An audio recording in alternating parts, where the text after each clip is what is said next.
Hello dear students, welcome to GDC classes. तो दोस्तों, आज हम इस वीडियो में बात करने जा रहे हैं जीपैट 2023 का फर्स्ट शिफ्ट का फार्मास्यूटिक्स सेक्शन के क्वेश्चंस को डिस्कस करने जा रहे हैं दोस्तों। तो चलिए यहाँ पर हम लोग बात करते हैं फार्मास्यूटिक्स के जितने भी क्वेश्चंस आपके जो कि जीपैट 2023 के फर्स्ट शिफ्ट में पूछे गए थे उनके बारे में हम बात करने जा रहे हैं। चलिए एक एक करके एक सेक्शन वाइज इसको हम लेते हैं। सबसे पहले हम फार्मा टेक वाला पार्ट कंप्लीट करेंगे, देन उसके बाद दूसरे पार्ट्स हैं जो भी आपके फार्मास्यूटिक्स के पार्ट है उसको हम कंप्लीट करेंगे।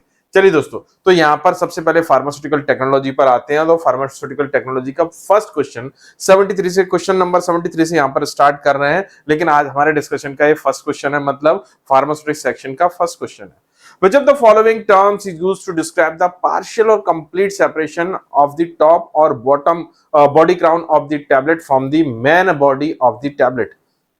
चलिए दोस्तों, तो यहां पर एक डिफेक्ट है। किसका डिफेक्ट है? टैबलेट का डिफेक्ट। और सीधा सीधा डेफिनेशन से क्वेश्चन पूछा गया है कि वह प्रोसेस, वह डिफेक्ट जिसमें आपका टैबलेट का पार्शियल या कंप्लीट सेपरेशन हो जाता है टू पार्ट्स में, टॉप और body crowns from the main tablet, this is called. Option A lamination, option B capping, option C picking and option D mottling. तो देखिए क्वेश्चन एक एक ऑप्शन को हम देखकर चलते हैं। सबसे पहले लेमिनेशन के बारे में बात करते हैं। What do mean by lamination? Lamination means word निकला है लेमिना। लेमिना मींस होता है लेयर्स। तो यहां पर जब टैबलेट टू या टू से ज्यादा लेयर्स में कंप्लीटली डिवाइडेड हो जाती है, मींस लेयर्स में डिवाइड हो जाती है, दो से ज्यादा लेयर में, टू नहीं, टू से ज्यादा लेयर्स में डिवाइड होती है, तब उसको बोलते हैं। और कंप्लीटली डिवाइड होती है, कंप्लीटली सेपरेशन होता है, तब उसको बोलते हैं लेमिनेशन। पिकिंग में मींस क्या होता है? पिकिंग में जब टैबलेट मटेरियल अडेयर हो जाता है किसके ऊपर? पंच फेसेस को, उसको बोलते हैं पिकिंग। तो पिकिंग भी नहीं हो सकता। अब आते हैं मॉटलिंग पर। मॉटलिंग मतलब क्या होता है? Unequal distribution of colour. ये भी एक टैबलेट डिफेक्ट होता है। तो ना तो यहां पर आंसर लेमिनेशन है, ना यहां पर आंसर पिकिंग है, और ना ही आंसर क्या है? मॉटलिंग है। तो बच्चों यहां पर एकदम से करेक्ट और परफेक्ट आंसर जो हमारा होने वाला है वो क्या? आपका कैपिंग है। Capping is the best answer. Capping is the right answer of this question. तो ये कैपिंग की डेफिनेशन अगर आप देखेंगे तो कैपिंग की डेफिनेशन आप उठाकर देखेंगे तो आपको ये आराम से मिल जाएगा। ये पूरा स्टेटमेंट लिखा रहता है और कैपिंग का ये डिटेल डिस्क्रिप्शन है। कैपिंग के कॉज बहुत सारे होते हैं, उनकी रेमेडीज भी होती है, उसको आप लोगों को पता भी है। चलिए आंसर बी हो गया यहाँ पर। और ये डिफरेंट टाइप के जो कह सकते हैं टैबलेट के डिफेक्ट्स हैं, जैसे कैपिंग, लेमिनेशन, ये आपका कैपिंग है, ये लेमिनेशन है, पिकिंग स्टिकिंग हो सकता है, मॉटलिंग, चिपिंग, ये सारे डिफेक्ट्स हैं जो आपको पढ़ना चाहिए, एग्जाम में इससे क्वेश्चन आता है। नेक्स्ट क्वेश्चन पर आते हैं। Question number 74, the law of relative lowering of vapour pressure was given by. क्या होता है कि जब भी हम किसी सब्सटेंस, कोई दो ऐसे सब्सटेंसेस को मिक्स करते हैं, इनमें इनका वेपर प्रेशर में डिफरेंस होता है। मींस एक हाईली वोलेटाइल हो सकता है और एक लो वोलेटाइल होता है। तो जो हाईली वोलेटाइल सब्सटेंसेस है, या कह सकते हैं ऐसा सब्सटेंस जो इसका वेपर प्रेशर ज्यादा है, तो वो क्या करता है? दूसरे सब्सटेंस का जिसका वेपर प्रेशर लो है, दूसरे सब्सटेंस का वेपर प्रेशर कम कर देता है, मतलब ओवरऑल वेपर प्रेशर कम हो जाता है। जैसे कि सॉल्वेंट है, पर्टिकुलरली सॉल्वेंट, अगर किसी सॉल्वेंट में कोई सॉलिड ऐड करते हैं तो डेफिनेट सी बात है उसका वेपर प्रेशर लोअर हो जाता है। ये डेफिनेट बहुत सिंपल सी मैकेनिज्म है, क्योंकि सॉलिड का वेपर प्रेशर कम होता है और सॉल्वेंट का वेपर प्रेशर क्या होता है दोस्तों? ज्यादा होता है। ये बहुत इंपॉर्टेंट चीज है, इसको आप याद रखिएगा। तो यहां पर कौन सा लॉ है ये इसको एक्सप्रेस कर रहा है कि किसी भी जो किसी कंपोनेंट के ऐड कर देने से relative lowering of the vapour pressure हो जाता है। तो वो कौन सा लॉ है? Raoult's law, Ostwald law, Henry law, want of law. तो दोस्तों वेपर प्रेशर से रिलेटेड दो लॉ रहते हैं, एक डाल्टन लॉ रहता है और दूसरा राउल्ट्स लॉ रहता है। डाल्टन लॉ क्या होता है? टोटल मिक्सचर के वेपर प्रेशर को कैलकुलेट करने के लिए हम यूटिलाइज करते हैं, जबकि राउल्ट्स लॉ को हम यूटिलाइज करते हैं किसके लिए? कि वेपर प्रेशर में, रिलेटिव वेपर प्रेशर में कितनी कमी आती है, कितनी लोअरिंग होती है, तो उसके लिए हम राउल्ट्स लॉ को यूटिलाइज करते हैं। तो दोस्तों यहां पर इस क्वेश्चन का आंसर क्या हो जाएगा हमारे पास? करेक्ट आंसर क्या होगा दोस्तों? Raoult's law. Raoult's law is the right answer of this question. चलिए, इज द राइट आंसर। तो दोस्तों यहां पर देखते हैं किस तरीके से डिस्क्रिप्शन, आप डिस्क्रिप्शन को देख सकते हैं यहाँ पर। तो यहाँ पर जो वेपर प्रेशर राउल्ट्स लॉ के अकॉर्डिंग क्या है कि relative lowering of vapour pressure of dilute solution is equal to the mole fraction of the solute present in the solution. तो ये मोल फ्रैक्शन के इक्विवेलेंट होता है, मतलब मोल फ्रैक्शन जितना होगा सॉल्यूट का, जितना ज्यादा होगा किसी सॉल्यूशन में, उसके कारण वेपर प्रेशर उतना ही लो होगा। हेनरी लॉ किसको एक्सप्रेस करता है कि जो अगर हम गैसेस का प्रेशर इंक्रीज करें, सपोज करिए हम गैसेस का प्रेशर इंक्रीज करते हैं तो उसके कारण क्या हो जाता है कि आपका जो कह सकते हैं कि गैसेस की सॉल्युबिलिटी इंक्रीज हो जाती है, हेनरी लॉस को एक्सप्रेस करता है। वहीं हम वांट ऑफ इक्वेशन के बारे में बात करें दोस्तों, तो वांट ऑफ इक्वेशन क्या बताता है कि standard Gibbs free energy change जो होता है, किस किस के बीच में रिलेशनशिप को बताता है, standard Gibbs free energy changes and the equilibrium constant, equilibrium constant और आपके स्टैंडर्ड गिब्स फ्री एनर्जी के बीच में रिलेशन को बताता है। ओस्टवाल्ड डायल्यूशन आपके degree of dissociation of weak electrolyte is inversely proportional to the square root of molar concentration और directly proportional to the square root of volume holding on 1 mole of the solid for a weak electrolytes, इसके बारे में बताता है। चलिए दोस्तों आगे बात करते हैं, हम आगे चलते हैं। The time taken at a fixed temperature और the radiation dose required to achieve a 90% reduction in a viable bacterial called is bacterial cell is called. बहुत ही अच्छा क्वेश्चन है और ये आपका माइक्रोबियल डेथ काइनेटिक्स से लिया गया है, आप इसको स्टरलाइजेशन में भी पढ़ते हो कि वह वैल्यू जिसको यूटिलाइज करने पर माइक्रोबियल पॉपुलेशन में 90% तक डिडक्शन हो जाता है और 1 log यूनिट तक डिडक्शन होता है, तो उसको हम क्या बोलते हैं, ठीक है ना। तो 1 log यूनिट तक डिडक्शन, 90% तक डिडक्शन, 1 डेसिमल डिडक्शन हो जाता है, तो उसको क्या बोलते हैं, F value, Z value, D value, T value. तो यहां पर दोस्तों आपको जैसे कि पता है माइक्रोबियल डेथ काइनेटिक्स को आप पढ़ते हैं, तो डी वैल्यू क्या होती है अगर उसको देखें तो डी वैल्यू का मतलब होता है डोज, या कह सकते हैं कि आपका टाइमिंग। तो वह time radiation sorry heat sterilisation और आपका गैसेस स्टरलाइजेशन के लिए टाइम, और डोज रेडिएशन स्टरलाइजेशन जिसका यूटिलाइजेशन करने पर माइक्रोबियल पॉपुलेशन में 90% तक डिडक्शन हो जाता है, उसको हम किस नाम से जानते हैं, उसको हम डी वैल्यू के नाम से जानते हैं। ध्यान देना, ये बहुत इंपॉर्टेंट चीज है दोस्तों, इसको थोड़ा सा हमें टफ लगता है लेकिन बड़ा ही सिंपल सी चीज है। अगर हम इसको देखेंगे तो हमें समझना चाहिए इसको कि क्या होता है। सपोज यहाँ पर माइक्रोबियल पॉपुलेशन है, ये सपोज माइक्रोबियल पॉपुलेशन है, तो इसको हम क्या करें, स्टरलाइजेशन कर सकते हैं। क्या कर ले सकते हैं, स्टरलाइजेशन। अब स्टरलाइजेशन डिफरेंट टाइप के हो सकते हैं, जैसे आपका हीट हो सकता है, केमिकल हो सकता है, ओके। ये आपका कौन सा स्टरलाइजेशन, रेडिएशन हो सकता है। तो रेडिएशन के केस में ये रेडिएशन का डोज होगा, या हीट और केमिकल के केस में टाइम होगा। तो वह टाइम या वह डोज जिसका यूटिलाइजेशन करने पर माइक्रोबियल पॉपुलेशन में 90% तक क्या हो जाता है, रिडक्शन हो जाता है, माइक्रोबियल पॉपुलेशन आपकी 90% तक रिड्यूस हो जाती है, तो उसको हम डी वैल्यू के नाम से जानते हैं। तो दोस्तों यहां पर आंसर क्या हो जाएगा, सी। 75 नंबर क्वेश्चन का करेक्ट आंसर क्या हो जाएगा, C, D value. D value is the right answer. आप देख सकते हैं यहां पर डी वैल्यू, ठीक है, और जेड वैल्यू, एफ वैल्यू या एन नॉट वैल्यू को आप देख सकते हैं। चलिए आगे बढ़ते हैं। Which of the following emulsifier has the highest HLV value. बहुत अच्छा क्वेश्चन है दोस्तों, कई बार कई एग्जाम में पूछा गया है। तो हाईएस्ट एचएलवी वैल्यू, तो यहाँ पर हम देखते हैं एचएलवी वैल्यू का फुल फॉर्म आपको पता है, हाइड्रोफिलिक लिपोफिलिक बैलेंस होता है। तो यहाँ पर स्पान को देखें तो ये लिपोफिलिक नेचर का होता है। इसकी जो अगर हम बात करें इसकी एचएलवी वैल्यू नियर अबाउट 5 क्या होती है, नियर अबाउट 5 होती है। अकेशिया की एचएलवी वैल्यू आपकी अगर हम देखें तो इसकी भी कमी होती है, बहुत ज्यादा नहीं होती है, करीब करीब इसकी 8 के अराउंड होती है। आपका ट्विन की एचएलवी वैल्यू जो होती है इसकी 15 के अराउंड होती है, ट्विन 80 की। और यदि सोडियम लॉरेल सल्फेट को अगर बात करें तो इसकी एचएलवी वैल्यू 40 होती है। तो इस क्वेश्चन के हिसाब से इसका जो आंसर होना चाहिए, हाईएस्ट पूछा है, मैक्सिमम पूछा है, तो करेक्ट आंसर क्या हो जाएगा दोस्तों, यहां पर D is the right answer of this question. Yes, D is the right answer. तो आप देख सकते हैं अकेशिया का 8 है, स्पान 80 का 4.3 है, ट्विन 80 का जो है आपका अगर देखें तो 15 है, और सोडियम लॉरेल सल्फेट का 40 के अराउंड आपको दिख जाएगा एचएलवी वैल्यू। आगे बढ़ते हैं दोस्तों, नेक्स्ट क्वेश्चन पर बात करते हैं। नेक्स्ट क्वेश्चन देखते हैं। नेक्स्ट क्वेश्चन क्या कह रहा है, which of the following substances are not used as a humectant in emulsifier. देखिए ह्यूमेक्टेंट के तौर पर यूज नहीं किया जाता, not used as a humectant, humectant के तौर पर यूज नहीं कर रहे दोस्तों हम इसको। तो आंसर क्या होगा, इस आंसर को हम लोग चेक करते हैं। चलिए दोस्तों, तो यहाँ पर बड़ा ही सिंपल सा क्वेश्चन है ये। यहाँ पर ह्यूमेक्टेंट क्या होते हैं जानने वाली बात है कि वह सब्सटेंसेस जिनके पास OH ग्रुप होता है, containing OH group, they are work as a humectant. तो आप इसमें सिलेक्ट कर लीजिए कौन से में OH ग्रुप होता है। Propylene glycol containing OH group, sorbitol containing OH group, glycerol containing OH group, और ये तीनों के तीनों ए बी और डी, ये तीनों के तीनों पॉलीहाइड्रिक एल्कोहल होते हैं या पॉलीहाइड्रोक्सी एल्कोहल होते हैं। यहां पर अगर टोकोफेरॉल को देखें तो ये तो टोकोफेरॉल, इससे कंफ्यूज मत होइएगा, ऑल लगा हुआ है तो इसको एल्कोहल माने, ये एल्कोहल नहीं, ये विटामिन ई है, और विटामिन ई कभी भी ह्यूमेक्टेंट का काम नहीं करता दोस्तों, याद रखिए, कभी भी ह्यूमेक्टेंट का काम नहीं करेगा। तो इस क्वेश्चन का आंसर क्या हो जाएगा? C, tocopherol.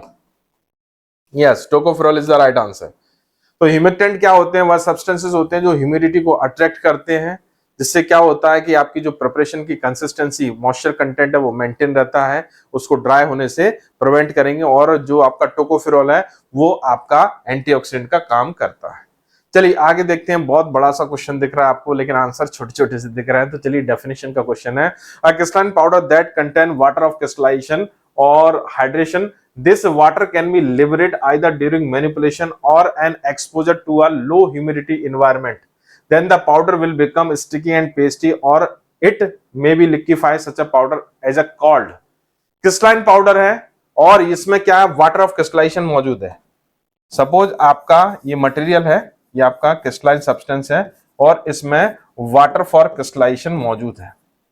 ओके, जब एटमॉस्फेरिक कंडीशंस ऐसी होती हैं कि ये वाटर को लिबरेट करें, जिसके कारण ये पेस्टी या स्टिकी कंसिस्टेंसी में कन्वर्ट हो जाता है, मतलब वाटर को लिबरेट करना है, वाटर को रिलीज करना है। तो ऐसे सब्सटेंसेस जो वाटर को रिलीज करते हैं अपने अंदर से, कौन से वाटर को? वाटर फॉर क्रिस्टलाइजेशन को। कौन से दोस्तों? वाटर फॉर क्रिस्टलाइजेशन को क्या करते हैं? रिलीज करते हैं। उसको क्या कहते हैं? यूटैक्टिक। यूटैक्टिक तो वह दो सब्सटेंसेस होते हैं, सब्सटेंस ए और सब्सटेंस बी, ये दोनों रूम टेम्परेचर पे कैसे होते हैं? सॉलिड होते हैं, लेकिन इनको मिक्स करते हैं तब लिक्विड होते हैं, लिक्विड हो जाते हैं, एक दूसरे का मेल्टिंग पॉइंट कम कर देते। तो ऐसा तो कुछ है नहीं है क्वेश्चन में, तो ये तो होगा नहीं। हाइग्रोस्कोपिक क्या होते हैं? वह सब्सटेंसेस होते हैं जो मॉइस्चर को एब्जॉर्ब करके अपना वेट को इंक्रीज कर लेते हैं। तीसरे क्या होते हैं? डेलिक्विसेंट सब्सटेंसेस, ये हाइग्रोस्कोपिक ही होते हैं, लेकिन ये मॉइस्चर को एब्जॉर्ब करके कैसे हो जाते हैं? लिक्विफाइड हो जाते हैं। लेकिन चौथे टाइप के देखें, ई फ्लोरिसेंट सब्सटेंसेस को देखें तो वह ई मतलब एग्जिट करना, फ्लोरिसेंस नहीं, अपने अंदर से वाटर को एग्जिट करना, निकालना। तो यहां पर क्वेश्चन में वही तो हो रहा है, वाटर लूज कर रहा है, वाटर ऑफ क्रिस्टलाइजेशन को रिलीज कर रहा है। इसलिए इस डेफिनेशन के हिसाब से, इस क्वेश्चन के हिसाब से इसका जो आंसर होना चाहिए, हमारा आंसर क्या होगा? D. D is the right answer of this question. Yes, D is the right answer of this question. चलिए, ई फ्लोरिसेंट आंसर हो गया, और ये पॉसिबल डिस्क्रिप्शन आप देख सकते हैं। तो यहाँ पर ये जो ई फ्लोरिसेंसी डिपेंड करती है, उसकी कह सकते हैं एनवायरमेंटल कंडीशन के ऊपर डिपेंड करती है कि लो ह्यूमिडिटी कंडीशन होगी तब उस समय ये मॉइस्चर को या वाटर ऑफ क्रिस्टलाइजेशन को रिलीज कर सकता है। चलिए अब नेक्स्ट आते हैं, which of the following USP glass type is not suitable for the parental packaging. Okay, parental packaging के लिए सुटेबल कौन सा ग्लास नहीं है? तो यहां पर ऑप्शन है type A, type first, type second, type 3, type 4। तो टाइप 1 अगर हम देखें, टाइप 1 को बोलते हैं हाईली रेजिस्टेंस बोरोसिलिकेट ग्लास। ये आपके पेरेंटल सब्सटेंस की पैकेजिंग के लिए यूज करते हैं। कौन सी? बफर्ड और अनबफर्ड एक्वस सॉल्यूशन के लिए यूज किया जाता है। टाइप 2 जो होता है, जिसको बोलते हैं ट्रीटेड सोडा लाइम ग्लास। ये ट्रीटेड सोडा लाइम ग्लास होता है, इसको हम यूटिलाइज करते हैं। किस लिए यूटिलाइज करते हैं? इसको हम यूटिलाइज करते हैं as a packaging material for the parental preparation, जो कि कैसी होती है कि ऐसी बफर्ड एक्वस प्रिपरेशन जिनका पीएच लेस देन 7 होता है, और कभी कभार इसको ओलियजिनस या पाउडर प्रिपरेशन के लिए हम यूटिलाइज कर सकते हैं। तो ये तो हम यूटिलाइज करेंगे ए और बी। सी ऑप्शन पर आते हैं टाइप 3, इसको बोलते हैं सोडा लाइम ग्लास। क्या बोलते हैं? General soda lime glass. Soda lime glass को भी हम यूटिलाइज करते हैं पेरेंटल की पैकेजिंग के लिए, ओलियजिनस प्रिपरेशन के लिए और ड्राई पाउडर के लिए यूज करते हैं। लेकिन जो टाइप 4 है, इसको तो हम नॉन पेरेंटल के नाम से ही जानते हैं, जनरल पर्पज ग्लास या नॉन पेरेंटल ग्लास के नाम से जानते हैं। ये स्पेशली ओरल प्रिपरेशन की पैकेजिंग के लिए और एक्सटर्नल प्रिपरेशन की पैकेजिंग के लिए यूज करते हैं। इनको पेरेंटल सब्सटेंस की पैकेजिंग के लिए यूटिलाइज नहीं किया जाता है। तो दोस्तों इस क्वेश्चन का सही और एकदम से परफेक्ट आंसर जो होगा हमारे पास क्या होगा दोस्तों, टाइप 4, यानी आंसर होगा D. Yes, D is the right answer of this question. चलिए देखते हैं answer. D is the right answer of this question. आगे बढ़ चलते हैं। पॉसिबल डिस्क्रिप्शन है जो मैंने आपको बताया था, इसको आपको याद रखना है कि कौन से ग्लास के लिए टेस्ट कौन सा यूज करते हैं। टाइप 1 के लिए पाउडर ग्लास टेस्ट, टाइप 2 के लिए वाटर ड्रग टेस्ट, टाइप 3 और टाइप 4 के लिए भी पाउडर ग्लास टेस्ट यूटिलाइज किया जाता है। चलिए ये एक और डेफिनेशन से क्वेश्चन, देखिए आजकल डेफिनेशन से बहुत क्वेश्चन आ रहा है, तो इसलिए हमें डेफिनेशन पर स्पेशल फोकस देना पड़ेगा। Clear sweetened hydroalcoholic solution intended for oral use, usually flavoured to enhance the palatability are called. तो चलिए इसमें देखते हैं। सॉल्यूशन क्लियर है मतलब सब्सटेंस, ये कैसा आपका सिस्टम कैसा क्लियर है मतलब मोनोफेजिक सिस्टम है, ठीक है। तो यहां पर ऑप्शन में सारी मोनोफेजिक दिए गए हैं, ठीक है। ओरल यूज के लिए यूटिलाइज किए जा रहे हैं, तो इस यहां पर अगर देखें तो लगभग टिंचर को अगर इसको देखें तो लगभग सभी आपके अगर देखें बात की जाए तो सभी के सभी ओरली यूज किए जाते हैं, इंटरनल पर्पज से यूज किए जाते हैं। सबसे इंपॉर्टेंट जो यहां से निकल के आएगा हाइड्रो एल्कोहलिक, कौन सा दोस्तों, हाइड्रो एल्कोहलिक। तो एरोमेटिक वाटर आपका एक्वस सॉल्यूशन होता है, सिरप आपका एक्वस सॉल्यूशन होता है, टिंचर जो होती है आपका एल्कोहलिक प्रिपरेशन होती है। लेकिन अगर यहां पर एलेक्सर की बारे में बात करें तो एलेक्सर क्लियर होते हैं, और हाँ टिंचर स्वीट नहीं होती। एक और चीज देखें, टिंचर के बारे में एक और बात है, नॉन स्वीट होती है टिंचर। और एक और इंपॉर्टेंट चीज टिंचर में एल्कोहलिक और कभी कभार हाइड्रो एल्कोहलिक हो सकती है।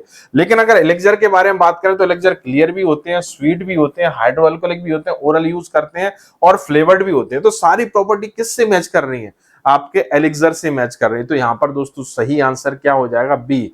B is the right answer of this question, elixir. 2 बार क्वेश्चन पूछा जा चुका है एलेक्सर से, जीपेट 2023 में भी पूछा गया था और 2021 में भी आया है क्वेश्चन। तो दोस्तों एलेक्सर इंपॉर्टेंट है, हो सकता है इस बार रिपीटेशन हो जाए। चलिए आगे बढ़ते हैं। B is the right answer.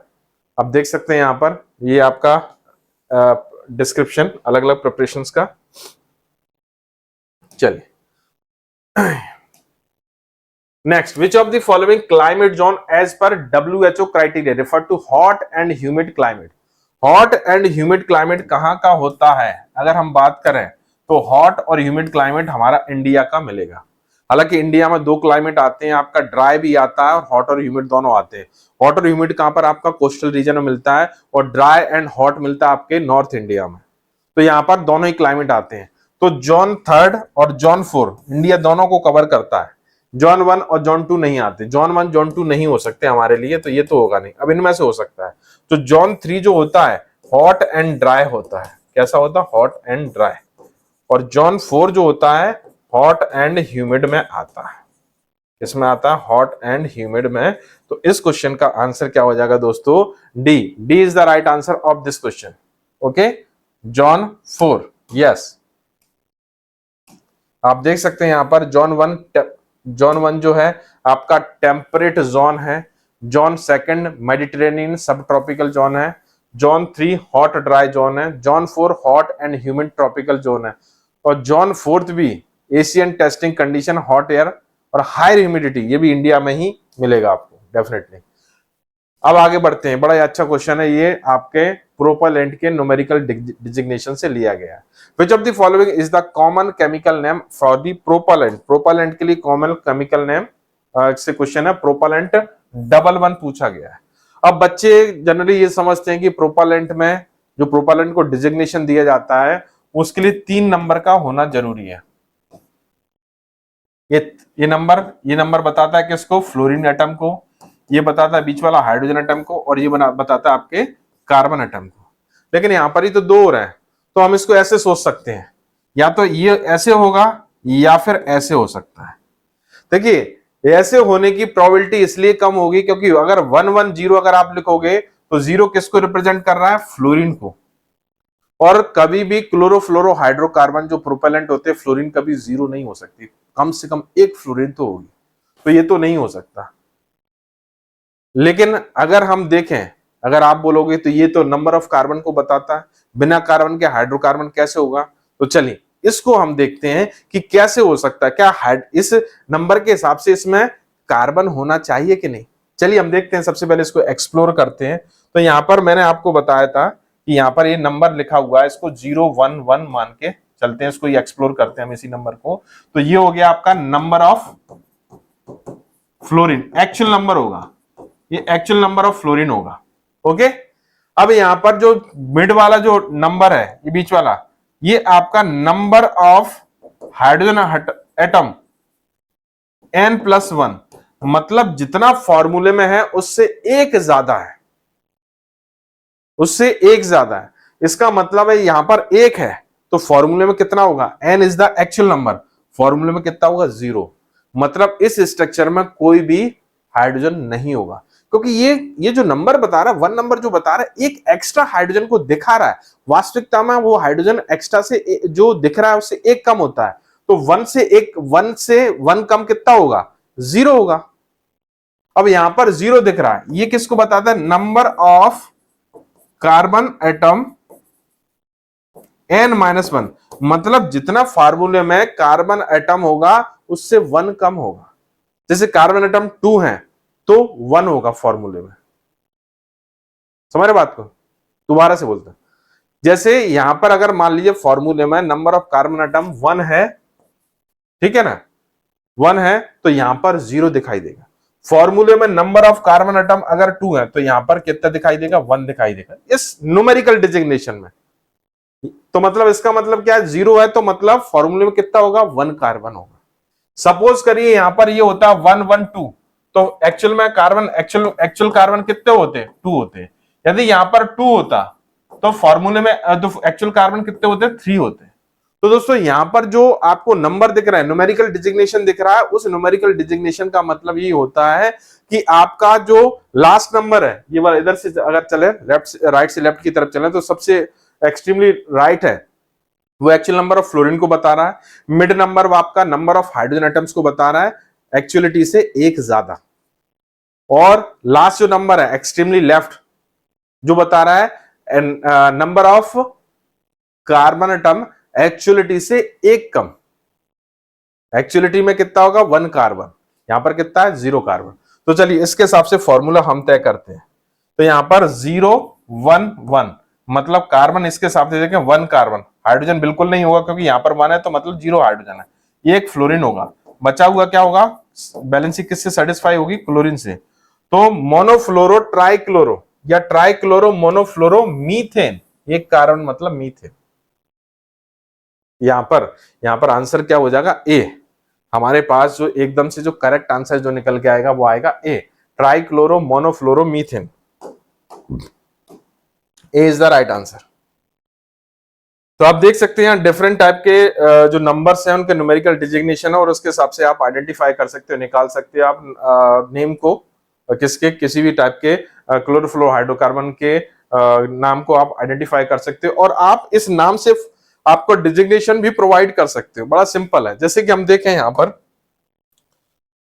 Chloro पेंटाफ्लोरो ethane, तो फॉर्मूले के हिसाब से क्या होगा, इथेन। इथेन मतलब कार्बन कितना, 2, लेकिन फॉर्मूले में कितना देखेगा, 2 कार्बन। स्ट्रक्चर बना लेते तो हमें बड़ी आसानी होगी। ये इथेन है और इसमें क्लोरीन पेंटाफ्लोरो, 5 फ्लोरीन है, 5 फ्लोरीन है, फ्लोरीन 5 होगा, 1 2 3 4 5, मतलब इसमें हाइड्रोजन बिल्कुल भी नहीं है। ठीक है, इसमें हाइड्रोजन बिल्कुल भी नहीं है। कार्बन 2 है तो 1 दिखेगा, हाइड्रोजन क्या है, 0 है, तो यहां पर 1 शो होगी, हाइड्रोजन 1 शो होगी, और फ्लोरीन कितना, 5, तो क्या हो जाएगा, 1 1 5। देखिए आप इससे नेम से भी क्या बना सकते हैं, न्यूमेरिकल डिजिग्नेशन दे सकते हो। चलिए आगे बढ़ चलते हैं, नेक्स्ट क्वेश्चन की तरफ चलते हैं। Question number 83, a component of film coating solution. Film coating solution जो हम यूज कर रहे हैं, किसी भी मटेरियल को, टैबलेट को या कोई भी डोजेस फॉर्म को आपको कोट करना है तो उसके लिए आप फिल्म कोटिंग सॉल्यूशन यूज कर रहे हो। Film coating solution to make a film more pliable, more pliable मतलब एक पर्टिकुलर टेंसाइल स्ट्रेंथ होगी, एक पर्टिकुलर स्टिफनेस होगी, पर्टिकुलर एक सॉफ्टनेस होगी। And enhance spread over tablet and granules is called, मतलब आपकी जो फिल्म प्रोड्यूस की गई है, फिल्म डेवलप की गई है अराउंड द टैबलेट और ग्रेनुल्स, वो प्लायबल है और आसानी से स्प्रेड हो जाती है। तो उसमें कौन सा कंपोनेंट हेल्प करता है? Option A adsorbent, option B humectant, option C stiffening agent, option D plasticiser. तो दोस्तों यहां पर आपको पता है कि प्लास्टिसाइजर वह सब्सटेंसेस होता है जो फिल्म को प्लायबल बनाता है, एक प्रॉपर फ्लेक्सिबिलिटी प्रोवाइड करता है, एक प्रॉपर सॉफ्टनेस प्रोवाइड करता है और स्प्रेडिंग को आसान बनाता है। तो यहां पर इस क्वेश्चन का जो परफेक्ट आंसर हमारे पास निकल के आएगा वो क्या होगा? D is the right answer. यहां पर क्या होगा? D is the right answer of this question. तो आप देख सकते हैं यहाँ पर ये पॉसिबल डिस्क्रिप्शन है। एडजॉर्बेंट का मतलब क्या होता है? ऐसे सब्सटेंसेस जो किसी भी दूसरे सब्सटेंस को एब्जॉर्ब कर सकते हैं अपनी सरफेस के ऊपर। ह्यूमिक्टेंट जो ह्यूमिडिटी को अब्जॉर्ब कर सकते हैं। स्टिफनिंग एजेंट जो होते हैं आपकी प्रिपरेशन को पर्टिकुलरली हार्डनेस प्रोवाइड करते हैं, जैसे आप पेस्ट में यूज करते हो।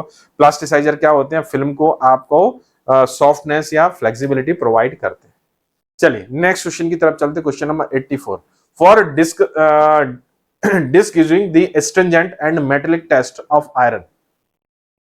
For discussing the astringent and metallic taste of iron salt in children mixture, the following flavoring agent is used: orange syrup and compound orange syrup, lemon syrup, liquorice liquid extract and aromatic water. तो यहां पर दोस्तों क्या होगा कि आपको test को mask करना है और साथ ही साथ फ्रेग्रेंस को भी मास्क करना है। एस्ट्रिंजेंट, ठीक है ना, और मेटेलिक जो आपका टेस्ट आ रहा है आयरन सॉल्ट के कारण, उसको मास्क करने के लिए आपका जो बेस्ट पॉसिबल जो कह सकते हैं फ्लेवरिंग एजेंट होगा यहाँ पर ऑरेंज सिरप और कंपाउंड ऑरेंज सिरप होगा। तो सही आंसर क्या हो जाएगा दोस्तों? यहाँ पर A is the right answer. A is the right answer of this question.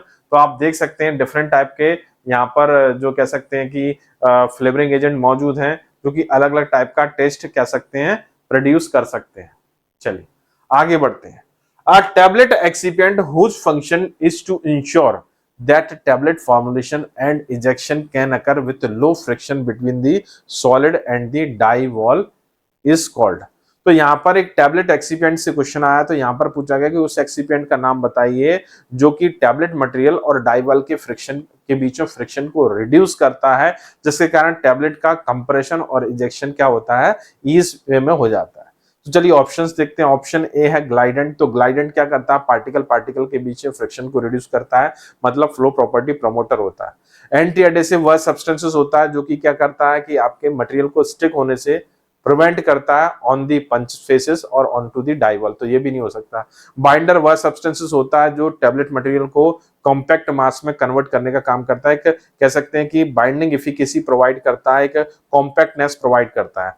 और यहाँ पर तो फिर क्या बचता हमारे पास? आंसर बचता बी। तो लुब्रिकेंट वह सब्सटेंसेस होता है जो डाइवल और टैबलेट मास के बीच में फ्रिक्शन को रिड्यूस करता है। तो यहाँ पर इस क्वेश्चन का आंसर क्या हो जाएगा दोस्तों? B. B is the right answer of this question. तो आप देख सकते हैं पॉसिबल डिस्क्रिप्शन है, जैसे कि मैंने आपको बताया। तो आपके इनके एप्लीकेशन और एग्जाम्पल्स दोनों ही लर्न करके रखना है दोस्तों। चलिए आगे बढ़ते हैं, हम बात करते हैं अब्जॉर्प्शन बेस के ऊपर से। तो मतलब ये भी क्वेश्चन पूछा गया है कि विच of the following ointment base is an absorption base. तो सबसे पहले बताना चाहूंगा अब्जॉर्प्शन बेस क्या होता है। एक एब्जॉर्प्शन बेस एक ऑइंटमेंट की एक बेस कैटेगरी होती है जो कि वाटर को अब्जॉर्ब करके इन सिटू इमल्शन क्रिएट करता है, जिसके कारण आपका ड्रग का अब्जॉर्प्शन एनहांस हो सकता है। लेकिन क्वेश्चन ये नहीं है। क्वेश्चन पूछा गया कि कौन सा एब्जॉर्प्शन बेस है।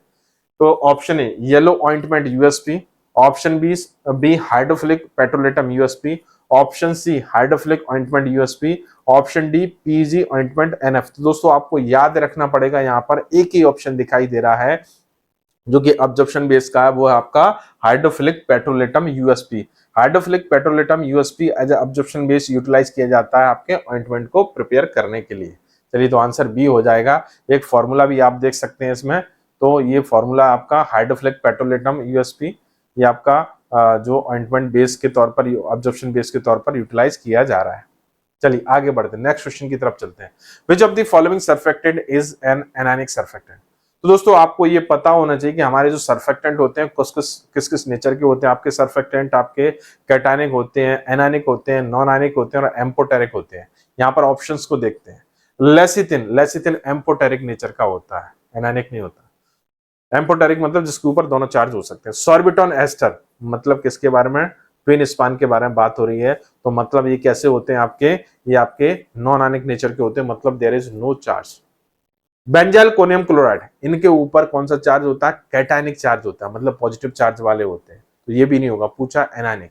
तो एनायनिक में याद रखिएगा सोप, सल्फेट और सल्फोनेट्स, जितने भी सोप होते हैं, सल्फेट होते हैं और सल्फोनेट्स होते हैं, वो सभी क्या होते हैं, नेगेटिव चार्ज कंटेनिंग सब्सटेंसेस या नेगेटिव चार्ज कंटेनिंग आपके इमल्सिफायर होते हैं। तो दोस्तों यहाँ पर इस क्वेश्चन का आंसर क्या हो जाएगा, D, soap is the right answer of this question. तो क्वेश्चन नंबर 87 का आंसर क्या हो जाएगा, डी, सोप्स।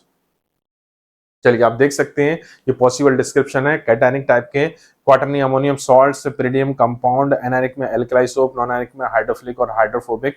जो हाइड्रोफोबिक में स्पान है, हाइड्रोफिलिक में ट्विंस हैं, और ये आपका एम्फोलाइटिक में आपका लेसिथिन वगैरह हो गया, ठीक है, एम्फोटेरिक में, सॉरी। चलिए आगे बढ़ते हैं। Which of the following formulation are pharmaceutically equivalent. चलिए बहुत अच्छा क्वेश्चन है, थोड़ा सा दिमाग को घुमा देगा। तो यहां पर देखिए अलग अलग ग्रुप बने हुए हैं टैबलेट के, ये ग्रुप पी है। तो टैबलेट जो ग्रुप पी है उसमें एसिटामिनोफेन जो इंग्रेडिएंट है, ठीक है ना, जो ड्रग का काम कर रहा है। और यहाँ पर इसका जो अगर देखें तो ड्रग की क्वांटिटी, एक टैबलेट एक में 300 mg है, टैबलेट बी में पता नहीं है या है नहीं है, टैबलेट सी में 300 mg है, टैबलेट डी में भी 300 mg है।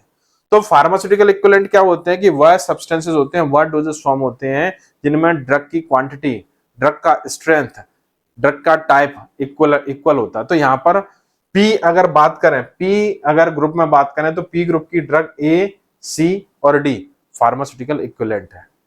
यहां पर अगर देखें ग्रुप क्यू में देखें, यहां पर एस्पिरिन ड्रग यूज की जा रही है, लेकिन एक ही टैबलेट में एस्पिरिन ड्रग है, कौन सी, बी टैबलेट में।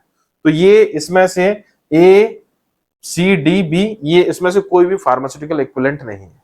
अब आते हैं लैक्टोज, लैक्टोज फिलर का काम कर रहा है हालांकि, ठीक है। तो यहां पर अगर हम देखेंगे लैक्टोज में अगर देखें तो यहां पर टैबलेट ए में है, टैबलेट बी में है और टैबलेट डी में है। तो यहां पर लैक्टोज को यदि हम एज एक्सिपिएंट या कह सकते हैं कि इंग्रेडिएंट की तरह ट्रीट करें, उसको फार्मास्यूटिकल इक्विवेलेंट मान लें, तो यहां पर ए, बी और डी ये तीनों टैबलेट कैसी हैं, आपकी फार्मास्यूटिकल इक्विवेलेंट होंगी। तो पी ग्रुप की टैबलेट और आर ग्रुप की टैबलेट आपके फार्मास्यूटिकल कह सकते हैं कि इक्विवेलेंट आई। लेकिन एस को और चेक कर लें, एस में अगर देखें तो टैबलेट सी में ही केवल अकेला फिलर मौजूद है, एबीसीएल मौजूद है। तो ये आपका ये ग्रुप में टैबलेट्स, इस ग्रुप की टैबलेट फार्मास्यूटिकल इक्विवेलेंट नहीं होंगी। तो फार्मास्यूटिकल इक्विवेलेंट क्यों होंगी, जिनमें कौन कौन सी होंगी, जिसमें सिमिलर सेम टाइप का ड्रग सिमिलर क्वांटिटी से, सेम टाइप का एक्सिपिएंट सिमिलर क्वांटिटी में सिमिलर स्ट्रेंथ के साथ मौजूद है। तो यहाँ पर पी और आर ग्रुप की जो कह सकते हैं, पी और आर ग्रुप के जो टैबलेट्स हैं उनमें ऐसा हो रहा है। तो आप देख सकते हैं यहाँ पर answer P and Q, Q and R, P and R and Q and S. तो यहाँ पर दोस्तों करेक्ट आंसर क्या हो जाएगा, हमारा करेक्ट आंसर हो जाएगा सी, पी एंड आर। इस क्वेश्चन का सही आंसर हो जाएगा सी, पी एंड आर। यस, देख सकते हैं पॉसिबल डिस्क्रिप्शन है, जैसे कि मैंने आपको बताया था कि ड्रग की क्वांटिटी या फार्मास्यूटिकल इक्विवेलेंट का मतलब क्या होता है कि सेम एक्टिव इंग्रेडिएंट या सेम आप कह सकते हैं कि हालांकि दूसरा उसमें जो लैक्टोज था उसमें लैक्टोज को एक्टिव इंग्रेडिएंट नहीं कहते, लेकिन वहां पर फिलर के बेस पर हमने उसको फार्मास्यूटिकल इक्विवेलेंट मान लिया। लेकिन एक्चुअल फार्मास्यूटिकल इक्विवेलेंट जो होते हैं, क्योंकि ऑप्शन में था ही नहीं, तो इसलिए हमें एक ऑप्शन तो और बनाना था, पी ऑप्शन तो था, पी ग्रुप तो था, लेकिन एक ग्रुप और सिलेक्ट करना था, तो दूसरा ग्रुप आर दिख रहा था हमें। तो वास्तविकता में फार्मास्यूटिकल इक्विवेलेंट का मतलब क्या होता है कि ऐसे ड्रग सब्सटेंसेस जिसमें सेम एपीआई हो, सेम टाइप का डोजेस फॉर्म हो, सेम स्ट्रेंथ हो, सेम टाइप के रूट ऑफ एडमिनिस्ट्रेशन से, सेम टाइप के रूट से एडमिनिस्ट्रेट किया जा रहा हो। चलिए आगे बढ़ते हैं, next question, what is the approximate amount of powder in MG that can be filled in empty capsule. Size कौन सा है, 000। चलिए तो यहां पर अगर देखें तो यहां पर डिफरेंट टाइप के कैप्सूल्स होते हैं, आपको पता है, मैं एक बार मेंशन करना चाहूंगा, 000, 00, 0, 1, 2, 3, 4 एंड 5। तो 000 में आप 950 मिलीग्राम आप फिल कर सकते हो, 00 में 650, 0 में 450, 1 में 300, 2 में 250, 3 में 200, 4 में आपका 4 में कितना 150 और 5 में आपका 100 मिलीग्राम फिल कर सकते हैं। हमारा ऑप्शन क्वेश्चन में 00, तो 00 में कितना फिल कर सकते हैं आप? 650 मिलीग्राम आप क्वांटिटी फिल कर सकते हो। तो दोस्तों इस क्वेश्चन का जो आंसर हमारे पास आएगा वो निकल के आएगा आपका B answer, 650 mg is the right answer. और आप देख सकते हैं पॉसिबल डिस्क्रिप्शन है। तो आपको दोस्तों यहाँ पर कैप्सूल के साइज के हिसाब से उसका वॉल्यूम याद रखना है और उसकी क्वांटिटी कितनी फिल कर सकते हैं वो भी आपको याद रखनी है। ओके, चलिए चलिए दोस्तों, अब आ चुके हैं हम नेक्स्ट सेक्शन में जिसका नाम है फिजिकल फार्मेसी। चलिए फिजिकल फार्मास्यूटिक्स सेक्शन पर हम आ चुके हैं। इस पर बात करते हैं इसके कौन कौन से क्वेश्चन है कि जो कि जीपैट 2023 के शिफ्ट 1 में पूछे गए थे, उनका पॉसिबल आंसर और पॉसिबल डिस्क्रिप्शन क्या हो सकता है। चलिए हम देखते हैं। तो यहाँ पर स्टार्ट करते हैं क्वेश्चन नंबर 90 से। चलिए बहुत अच्छा क्वेश्चन है और ये क्वेश्चन देखिए जीपैट 2018 में भी आया था। यहाँ से क्वेश्चन फोर्सेस से, छोटा सा चैप्टर है फोर्सेस का, तो वहां से एक फिर से आपका जीपैट 2023 में पूछा गया था। Dipole dipole weak interaction are also called as London forces, Debye interaction, electrovalent forces और कीजम फोर्सेस। सिनोनिम पूछा गया डाइपोल डाइपोल वीक इंटरेक्शन को। ओके, तो यहां पर डिफरेंट टाइप के फोर्सेस होते हैं, डिफरेंट टाइप के वंडरवाल फोर्सेस होते हैं, आपके लंदन फोर्सेस होते हैं, डेबाई इंटरेक्शन होते हैं, कीजम फोर्सेस होते हैं, तीनों टाइप के होते हैं। लेकिन यहाँ पर डाइपोल डाइपोल वीक इंटरेक्शन के बारे में पूछा गया। तो दोस्तों यहाँ पर डाइपोल डाइपोल वीक इंटरेक्शन का जो आंसर होगा वो होगा आपका कीजम फोर्सेस। कीजम फोर्सेस अगर इसमें बात करें तो वंडरवाल फोर्सेस वीक टाइप के फोर्सेस होते हैं, लेकिन कीजम फोर्सेस जितने भी वंडरवाल फोर्सेस होते हैं उनमें सबसे ज्यादा अगर बात करें तो स्ट्रॉन्गेस्ट टाइप के फोर्सेस होते हैं, थोड़े से स्ट्रॉन्ग फोर्सेस होते हैं। कौन से? आपके कीजम फोर्सेस। तो आप याद रखिएगा इसको यहाँ पर। तो डाइपोल डाइपोल वीक इंटरेक्शन का जो सिनोनिम है वो है आपका Keesom forces. D is the right answer. आप देख सकते हैं वंडरवाल फोर्सेस क्या होते हैं? डिस्टेंस डिपेंडेंट फोर्सेस रहते हैं, इंटरमोलिकुलर फोर्सेस रहते हैं। इनमें से आपका डाइपोल डाइपोल इंटरेक्शन, जो इसको ओरिएंटेशन इफेक्ट के नाम से भी जानते हैं, उसका सिनोनिम क्या होता है? कीजम फोर्सेस। ओके, इसके अलावा डिवाइव फोर्सेस होते हैं। डिवाइव फोर्सेस को हम डाइपोल इंड्यूस डाइपोल इंटरेक्शन, और लास्ट होता है आपके लंदन फोर्सेस, इनको इंड्यूस डाइपोल इंटरेक्शन या डिस्पर्शन इफेक्ट के नाम से भी जानते हैं। चलिए आगे बढ़ते हैं, नेक्स्ट क्वेश्चन की तरफ चलते हैं। Question number 91, which of the following pharmaceutical solvent has the highest dielectric constant eight 25 degree centigrade. देखिए डाइलेक्ट्रिक कांस्टेंट से क्वेश्चन 2-3 बार पूछा गया है। जीपैट 2017 में पूछा गया था, इससे पहले वाटर का डाइलेक्ट्रिक कांस्टेंट कई एग्जाम्स में पूछा गया है। अब यहाँ पर उल्टा करके पूछा गया, यहाँ पर पूछा गया किसका सबसे ज्यादा होता है। जीपैट 2017 में आपका एथेनॉल का पूछा गया था, एथेनॉल का 25 के अराउंड होता है। यहां पर पूछा गया है कि किसका सबसे ज्यादा होता है। तो यहां पर देखें ग्लिसरीन, एथेनॉल, एसीटोन, फिनॉल। तो यहां पर सबसे ज्यादा जो इस क्वेश्चन के हिसाब से अगर हम बात करें तो सबसे ज्यादा जो डाइलेक्ट्रिक कांस्टेंट वाला जो सॉल्वेंट है वो आपका ग्लिसरीन है। ग्लिसरीन के बाद यदि हम बात करेंगे तो एथेनॉल आएगा। तो इस क्वेश्चन का आंसर क्या हो जाएगा दोस्तों? A is the right answer of this question. Glycerine is the right answer. A is the right answer. Okay, तो आप देख सकते हैं फिनॉल का 9.8, एसीटोन का 20.7, एथेनॉल का 24 अराउंड 25, ग्लिसरीन का 47 से 68 और वाटर का 78। चलिए आगे बात करते हैं। Kozeny Carman equation used to determine the, बहुत सिंपल क्वेश्चन है। कोजेनी कार्बन इक्वेशन जो होती है किसके लिए यूटिलाइज करते हैं हम, अगर देखें तो option a surface area of the powder, viscosity of liquid, surface tension of liquid, density of liquid. चलिए तो यहां पर देखते हैं ऑप्शन ए को देखते हैं। सबसे पहले हम थोड़ा सा रिकॉल करते हैं फंडामेंटल प्रॉपर्टीज। तो दो मेन फंडामेंटल प्रॉपर्टी होती है, एक पार्टिकल साइज और दूसरा सरफेस एरिया। और सरफेस एरिया को डिटरमाइन करने के लिए हम दो टाइप की मेथड यूज करते हैं, एक होता है आपका गैस एडजप्शन मेथड और दूसरा एयर परमिटिविटी मेथड।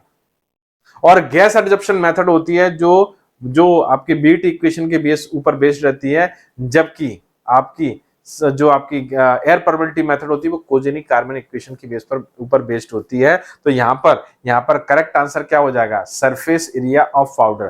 तो पाउडर के सरफेस एरिया को डिटरमाइन करने के लिए हम कोजेनिक कार्बन इक्वेशन का यूटिलाइजेशन करते हैं। करेक्ट आंसर ए हो जाएगा दोस्तों। A is the right answer. आप देख सकते हैं यहाँ पर इसका पॉसिबल डिस्क्रिप्शन है, ये कोजेनिक कार्बन इक्वेशन है, इसको आपको याद रखना है, एग्जाम में फिर से पूछा जा सकता है। चलिए नेक्स्ट क्वेश्चन की तरफ आते हैं। Which of the following solvent which one is not a polar solvent? Very simple question. Polar जिसमें OH ग्रुप है वो पोलर होगा, जिसमें OH ग्रुप नहीं है वो पोलर नहीं होगा। सिंपली तो ऐसे ही होता है। एथेनॉल में OH ग्रुप होता है, पोलर है। मेथेनॉल में OH ग्रुप होता है, पोलर है। वाटर तो बहुत अच्छा खासा पोलर है क्योंकि इसमें OH ग्रुप होता है। Hexane highly non polar substance होता है, highly non polar, totally non polar solvent होता है। तो करेक्ट आंसर क्या हो जाएगा दोस्तों? इस क्वेश्चन का बेस्ट और परफेक्ट एंड करेक्ट आंसर क्या हो जाएगा? C, hexane is the right answer. C is the right answer of this question. Okay, और भी होते हैं नॉन पोलर सॉल्वेंट जैसे diethyl ether, toluene, carbon tetrachloride. आगे बढ़ते हैं। The differences in velocity between two planes of liquid separates infinite infinitesimal distance is called, मतलब दो लेयर जो एक डेफिनेट डिस्टेंस पर सेपरेटेड है और उनके बीच में जो वेलोसिटी में जो डिफरेंस होता है उसको क्या बोलते हैं? Rate of share, rate of flow, rate of force, sharing strength. तो यहां पर अगर विस्कोसिटी को अगर हम याद करें, विस्कोसिटी को अगर हम देखें तो यहां पर हम पाएंगे कि विस्कोसिटी जो होती है उन दो चीजों की स्टडी हम करते हैं। एक है शेयरिंग स्ट्रेस और दूसरा rate of share. Rate of share मतलब वेलोसिटी ग्रेडियंट। तो वेलोसिटी ग्रेडियंट के हिसाब से देखिए, difference in velocity gradient, gradient क्या होता है? Difference in the velocity. तो यहाँ पर टू प्लेन के बीच में वेलोसिटी में जो डिफरेंस होता है, वेलोसिटी ग्रेडियंट होता है, उसको हम रेट ऑफ शेयर से हम डिनोट करते हैं। तो यहाँ पर क्या हो जाएगा answer? A is the right answer, rate of share. Okay, इसको जी से डिनोट करते हैं, सिंबल इसका जी होता है। और यहाँ पर अगर देखें तो इस तरीके से F dash upon A equal to eta DV upon D R, ये आपका क्या है? आपका ये आपका रेट ऑफ शेयर है, वेलोसिटी ग्रेडियंट है। ओके, चलिए आगे बढ़ते हैं। मैच दी कॉलम का क्वेश्चन आ गया। मैच दी कॉलम के क्वेश्चन को हम देखते हैं, बहुत अच्छा क्वेश्चन है। Match the following list first with list two with respect to most specific activity property formulation of disperse system. चलिए मैच करते हैं इसको। मैच करेंगे तो हमारे पास आंसर भी निकल के आएगा। Salt of D glucuronic acid polypeptide amino acid, surfactant both ionic and non ionic, magnesium silicate aluminium, structure vehicle. तो सबसे पहले देखें, स्ट्रक्चर व्हीकल आपके सस्पेंशन में यूज किए जाते हैं और plastic pseudo plastic behaviour show कर सकते हैं।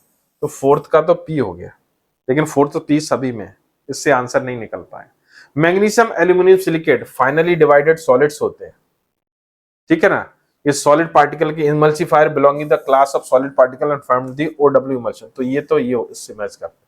तो थर्ड का एस हो गया, ठीक है ना, थर्ड का एस हो गया, ठीक है। अब देखें सॉल्ट ऑफ, कौन सा? Salt of glucuronic acid and polypeptide and amino acid form a multi molecular film around the dispersed droplet oil in form the O W emulsion.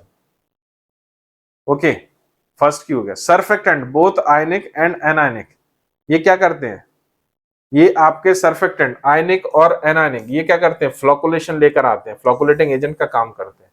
तो यहां पर अगर देखें तो first Q, second T, third S and fourth P. तो इसके हिसाब से आंसर हमारा क्या हो जाएगा? A. A is the right answer of this question. A is the right answer. चलिए दोस्तों मैच करते हैं हम लोग answer. A is the right answer, देख सकते हैं यहां पर। और ये पॉसिबल डिस्क्रिप्शन है जो बताया आपको। स्ट्रक्चर व्हीकल जो होते हैं plastic pseudo plastic behaviour show करते हैं और जो सर्फेक्टेंट होते हैं आपके फ्लोकुलेटिंग एजेंट का काम करते हैं। हाइड्रोफिलिक कोलॉइड्स क्या करते हैं? मल्टी मॉलिक्यूलर फिल्म प्रोड्यूस करते हैं। और फाइनली डिवाइडेड सॉलिड जो आपके सॉलिड पार्टिकुलेट फिल्म प्रोड्यूस करते हैं around the interphase globules in the emulsion. Clathrates crystallize in the form of, ये आपके क्रिस्टल्स के टाइप होते हैं डिफरेंट टाइप के। तो channel type, tetragonal type, cubic type, cage like. तो क्लैथरेट्स जो क्रिस्टलाइज होते हैं वो केज लाइक लैटिस में क्या होते हैं? क्लैथरेट जो सब्सटेंसेस होते हैं, क्लैथरेट जो क्रिस्टल्स होते हैं वो केज लाइक लैटिस में क्रिस्टलाइज होते हैं।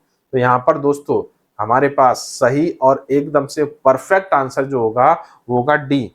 D is the right answer of this question, cage like lattice. Yes, ये इसका पॉसिबल डिस्क्रिप्शन है, आप देख सकते हैं यहाँ पर। तो क्लैथरेट है वो केज लाइक लैटिस फॉर्मेशन करता है और एक नॉन स्टोचियोमेट्रिक आपका कंपाउंड होता है। The interfacial forces are related to the contact angle by, यहाँ पर एक इक्वेशन के बारे में पूछा गया है, तो इंटरफेशियल जो फोर्सेस होते हैं कॉन्टेक्ट एंगल से किस तरीके से कोरिलेट होते हैं, उनको एक्सप्रेस करने के लिए कौन सी इक्वेशन यूज करते हैं। Option A Nernst equation, option B Stokes equation, option C Young equation and option D Laplace equation. तो दोस्तों जैसे कि हमने पढ़ा है, देखा भी होगा आप लोगों ने कि जो इंटरफेशियल फिनोमेना देखा होगा कि यहाँ पर कांटेक्ट एंगल को इंटरफेशियल फोर्सेस से कोरिलेट करने के लिए हम यंग इक्वेशन का यूटिलाइजेशन करते हैं। तो करेक्ट आंसर क्या हो जाएगा दोस्तों, सी यंग इक्वेशन। तो 97 का आंसर क्या हो जाएगा दोस्तों, यहाँ पर C is the right answer of this question. ये देख सकते हैं आप, यंग इक्वेशन है gamma S equal to gamma S S L plus gamma L cos theta. तो यहाँ पर ये यंग इक्वेशन होती है, तो ये आपके इंटरफेशियल फोर्सेस रहते हैं, gamma S, gamma L S, gamma L, और ये कॉस थीटा, थीटा जो आप देख रहे हैं ये आपका कॉन्टेक्ट एंगल होता है। चलिए आगे बढ़ते हैं। In the Langmuir isotherm following statement are true except one. इनमें से लैंगमुर आइसोथर्म को अगर देखेंगे सारे के सारे स्टेटमेंट करेक्ट है, केवल एक स्टेटमेंट को छोड़कर। चलिए देखते हैं, हम सबसे पहले करेक्ट स्टेटमेंट ढूंढते हैं, फिर इनकरेक्ट अपने आप मिल जाएगा। The layer of the gas adsorbs on the solid adsorbent is 1 molecule thick. बिल्कुल करेक्ट स्टेटमेंट है, 1 मॉलिक्यूल थिक होती है, ठीक है ना, ये आपके ऊपर एब्जॉर्ब होती है, तो 1 मॉलिक्यूल थिक होती है। उसके बाद मल्टी लेयर हो सकती है, लेकिन जो इनिशियल जो लेयर होती है वो 1 मॉलिक्यूल थिक होती है। Adsorb layer is uniform all over the adsorbent, ये भी करेक्ट है एकदम से। No interaction between the adjacent adsorbent molecule take place, यहाँ पर जो आपके नेक्स्ट जो एडजॉर्ब मॉलिक्यूल आएगा और जो पहले से एडजॉर्ब है उनके बीच इंटरेक्शन नहीं होता, बिल्कुल सही है। No desorption take place when gas strike solid surface, नहीं ये गलत है। जब भी कोई पुराना मॉलिक्यूल इसके ऊपर एडजॉर्ब और नया मॉलिक्यूल जब इसके पास आएगा तो there will be chances of desorption. Desorption तो होगा, थोड़ा बहुत डिसॉप्शन तो होगा। तो यहां पर जो आंसर निकल के आएगा हमारे पास, निकल के आएगा C answer. No desorption take place when gas strike solid surface. तो C is the right answer of this question. आप यहां पर देख सकते हैं करेक्ट आंसर क्या हो जाएगा, सी।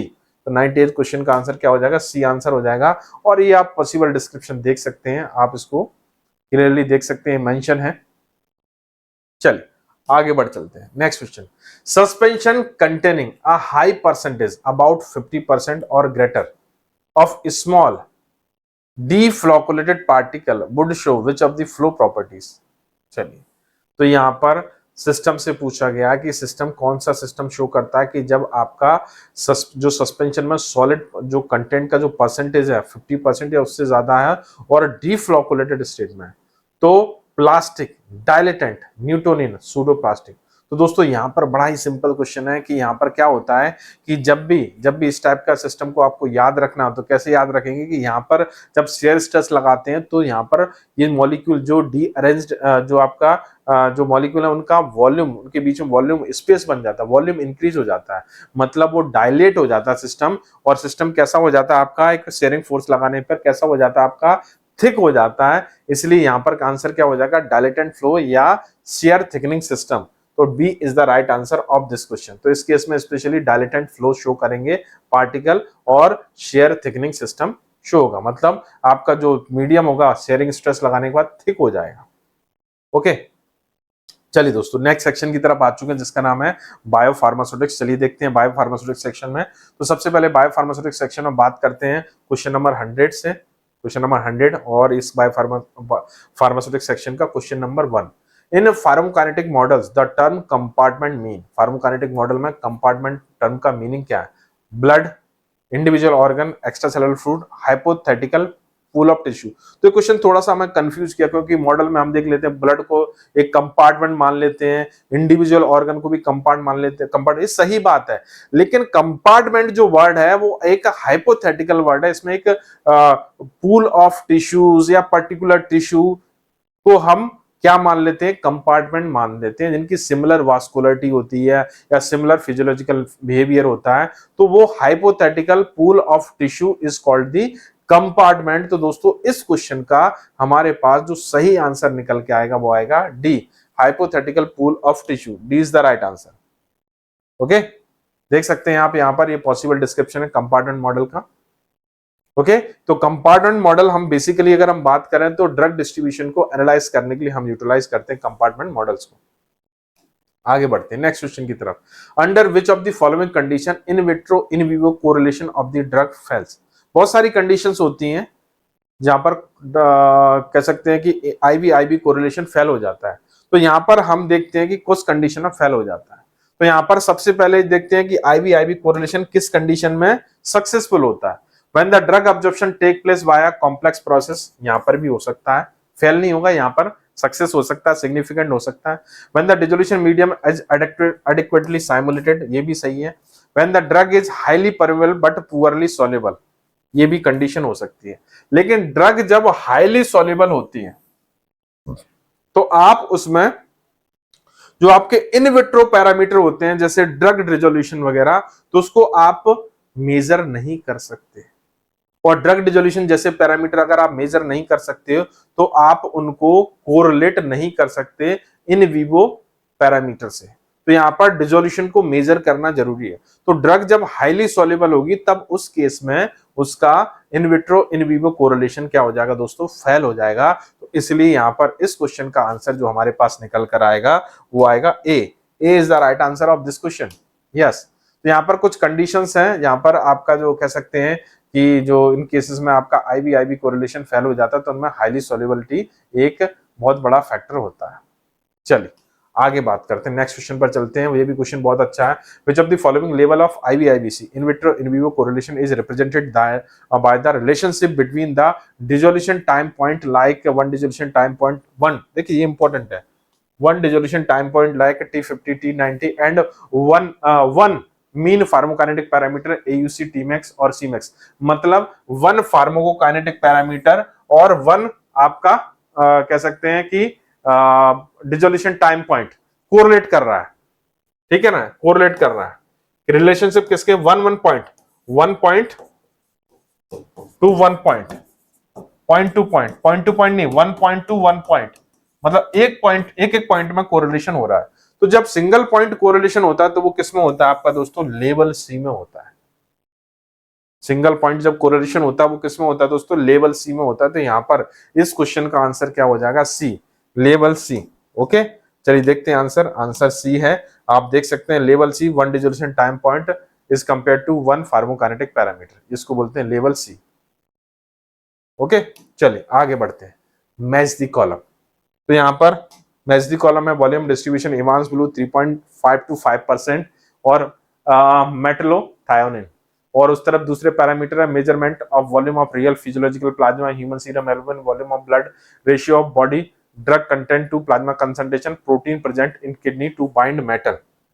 चलिए वॉल्यूम डिस्ट्रीब्यूशन, तो वॉल्यूम डिस्ट्रीब्यूशन क्या होता है, amount of the drug present in the body through the plasma drug concentration, VD equal to X upon C। तो यहां पर इससे तो ये मैच करेगा। इवांस ब्लू आपका क्या होता है, volume of real physiological volume को, मतलब रियल फिजियोलॉजिकल प्लाज्मा को मेजर करने के काम आता है। तो इसका क्या हो गया आपका, इवांस ब्लू का आंसर क्या हो जाएगा इसका, सॉरी, इवांस ब्लू का आंसर क्या हो जाएगा, P। 3.5% टू 5%, ये किसको इंडिकेट कर रहा है, ये कर रहा है ह्यूमन सीरम एल्बुमिन को इंडिकेट कर रहा है। ओके, तो ह्यूमन सीरम एल्बुमिन को इंडिकेट कर रहा है। मेटलोथायोनिन, ये आपका प्रोटीन किडनी में प्रेजेंट होती है जो मेटल से बाइंड करती है, मेटलोथायोनिन नाम ही है मेटलोथायोनिन। तो यहां पर क्या निकल के आएगा हमारा, first S second P, first S second P third Q and fourth T, first S second P third Q and fourth P। Correct answer क्या हो जाएगा, C। C is the right answer of this question. Yes, C is the right answer. Okay, देख सकते हैं आप, correct answer है सी। Okay, ये possible description जो मैंने आपको बताया अभी, ह्यूमन सीरम एल्बुमिन का मॉलिक्यूलर वेट 65,000 होता है, कंसंट्रेशन 3.5 से 5% होता है, वॉल्यूम डिस्ट्रीब्यूशन का ये फॉर्मूला होता है, आपको याद रखना है दोस्तों। ये डिफरेंट टाइप के कह सकते हैं कि मार्कर होते हैं जो कि यूटिलाइज किए जाते हैं डिफरेंट टाइप के फिजियोलॉजिकल फ्लूइड्स और कंपार्टमेंट को मेजर करने के लिए। तो इवांस ब्लू प्लाज्मा को मेजर करने के लिए यूज करते हैं, और मेटलोथायोनिन जो प्रोटीन होती है आपकी किडनी की, एक किडनी प्रोटीन होती है जो कि आपके हैवी मेटल से बाइंड करती है। चलिए दोस्तों, तो ये था हमारा बायोफार्मास्यूटिक सेक्शन। अब आते हैं दोस्तों फार्मास्यूटिकल इंजीनियरिंग सेक्शन की तरफ चलते हैं, इस पर बात करते हैं, इसके क्वेश्चंस देखते हैं। चलिए सबसे पहला question, the most efficient heat exchanger between the particle and flowing air in the occurs in the, तो यहाँ पर इफिशिएंटली हीट एक्सचेंज होती है किस किस के बीच, आपके किस किस के बीच, जो आपकी हॉट एयर है, ये एयर है, ये एयर से हीट पास हो रही है, एक्सचेंज हो रही है, किसके लिए, आपके पार्टिकल्स के लिए। तो इफिशिएंटली किस में होती है, tray dryer, vacuum dryer, fluidized bed dryer या रोटरी ड्रायर। तो दोस्तों सबसे ज्यादा इफिशिएंटली हीट का जो एक्सचेंज होता है पार्टिकल्स या मतलब सब्जेक्टेड पार्टिकल्स और एयर के बीच में, वो किसमें होता है, फ्लोइंग एयर, वो किसमें होता है, आपका फ्लूइडाइज्ड बेड ड्रायर प्रोसेस में या फ्लूइडाइज्ड बेड ड्रायर में। तो यहां पर दोस्तों करेक्ट आंसर क्या हो जाएगा, C. C is the right answer of this question. आप देख सकते हैं यहां पर C is the right answer, fluidized bed dryer. ठीक है, हीट का एक्सचेंज बड़ी आसानी से होगा, इफिशिएंटली होगा between the air and the drying solid. चलिए, according to IP and BP, very fine powder is one of which all particle pass through seam number 120, 90% of particle pass through seam number 350, all particle pass through 350 seams, 90% particle are of size less than 10 metre. तो दोस्तों यहाँ पर जो आपका जो fine powder categorisation है या फिर कैसे कोर्स पाउडर कैटेगराइजेशन है, वो आपके सीम साइज के ऊपर डिपेंड करता है। तो यहाँ पर फाइन साइज का जो पाउडर होगा वो आपका 120 नंबर सीप से पास हो जाना चाहिए पूरा पाउडर। 40% वाला और क्राइटेरिया होता है, लेकिन ऑप्शन ऑफ 40% वाला क्राइटेरिया कहीं से दिया हुआ नहीं है। फाइन पाउडर के लिए 40% वाला क्राइटेरिया भी नहीं लगता है, और दूसरे पाउडर के लिए लगता है, कोर्स पाउडर के लिए लगता है वो आपके लिए, और लार्जर साइज के पार्टिकल के लिए लगता है। लेकिन यहाँ पर वेरी फाइन पाउडर पूछा है, तो वेरी फाइन पाउडर क्या होता है, वह पाउडर होता है जिसमें पूरा का पूरा पाउडर पार्टिकल्स आपके सीम नंबर 120 से पास हो जाते हैं। तो करेक्ट आंसर क्या हो जाएगा दोस्तों इस क्वेश्चन का, A is the right answer of this question. Okay, तो आप देख सकते हैं यहाँ पर देखिए क्राइटेरिया अलग अलग। कोर्स पाउडर 10 नंबर की सीप से पूरा पास हो जाएगा, मॉडरेटली कोर्स 20 नंबर के पूरा पास होगा, मॉडरेटली फाइन 44 नंबर की सीप से पूरा पास होगा, फाइन पाउडर 85 नंबर की सीप से पूरा पास होगा, और वेरी फाइन पाउडर 120 नंबर सीप से पूरा पास हो जाना चाहिए। चलिए आगे बढ़ते हैं। The formula of calculate the liquid pressure, P equal to mgh, P equal to wgh, P equal to ρgh, याद रखना ये रो है, ρgh, P equal to fgh। तो यहाँ पर लिक्विड प्रेशर के बारे में बात हो रही है। लिक्विड प्रेशर को कैलकुलेट करने के लिए आपको कौन सा फार्मूला अप्लाई होगा, तो लिक्विड प्रेशर को कैलकुलेट करने के लिए हम यहाँ पर ये वाला formula P equal to ρgh utilize करते हैं। तो करेक्ट आंसर क्या हो जाएगा दोस्तों, C. C is the right answer of this question.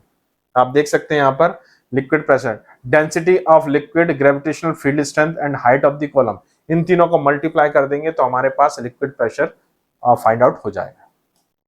चलिए दोस्तों, डिस्पेंसिंग एंड हॉस्पिटल फार्मेसी की तरफ चलते हैं। अगला रुख करते हैं हम dispensing and hospital pharmacy questions की तरफ। तो चलिए क्वेश्चन कर देखते हैं। पहला क्वेश्चन कैलकुलेशन का है, what is the percentage of alcohol in a mixture of obtain by mixing 5 litre of 25% and 3 litre of 40% and 2 litre of 15% alcohol. तो यहाँ पर थोड़ा सा इसको हमें कैलकुलेट करना पड़ेगा। सबसे पहले हमें क्या करना पड़ेगा, इनको ओपन करना पड़ेगा, ठीक है ना। जैसे 5 लीटर ऑफ 25%, 5 लीटर ऑफ 25% का मतलब क्या होगा, 5 लीटर मतलब 5000 ml, 5000 ml। तो 25%, 5 लीटर 25 अपॉन 100 मल्टीप्लाई 5000। उसी तरीके से इसको सॉल्व करेंगे तो हमारे पास निकल के आएगा 1250 ml। ओके, फिर उसके बाद कौन सा है आपका, नेक्स्ट है आपका 3 लीटर ऑफ 40%। तो 3 लीटर ऑफ 40% मतलब 40 अपॉन 100 मल्टीप्लाई 3 लीटर मतलब 3000 ml। ये सॉल्व करेंगे तो आएगा हमारे पास 1200 ml। फिर उसके बाद है आपका 2 litre of 15%, 15 upon 100 multiply 2000 ml। ये कितना हो जाएगा आपका 300। कितना हो जाएगा दोस्तों 300 ml। अब इसको टोटल करेंगे तो ये निकल के आएगा आपका 2750 ml। ओके, ये टोटल कितना निकल के आएगा आपका 2750 ml। और ये टोटल वॉल्यूम अगर हम वैसे देखें, निकाल के देखें 5 लीटर 2 लीटर और 3 लीटर को करेंगे तो टोटल इसका निकल के आ रहा है आपका 1000 लीटर। ठीक है, कितना निकल के आ रहा है आपका 1000 लीटर। तो जब इसको कैलकुलेट करेंगे तो हमारे पास ये पूरा का पूरा जो निकल के आएगा वो आएगा 27.5%। N1 V1 N2 V2 लगा दीजिए तो उससे आपका निकल के आएगा कितना कितना 27.5%। ओके, चलिए तो आंसर चेक करते हैं। तो ए इज द राइट आंसर। यहाँ पर देख सकते हैं, देखिए पूरा टोटल ये आपको 1250 1200 और 300 तो टोटल 2750। तो यहाँ पर टोटल वॉल्यूम कितना आपका 10,000 अपॉन 275। 10,000 कहां से आया, इनको ऐड कर दिया, देखिए 532, ये 10,000 हो गया और ये कितना 2750। तो N1 V1 N2 V2 लगाओगे आप, ठीक है। इसका स्ट्रेंथ कितना मान लिया, जो रिक्वायर्ड स्ट्रेंथ है 100 ml मान लिया, ठीक है। तो यहाँ पर इसका 10,000 ये आया आपका 10,000 upon 2750 equal equal equal V upon 100। तो इसको जब सॉल्व करेंगे आपका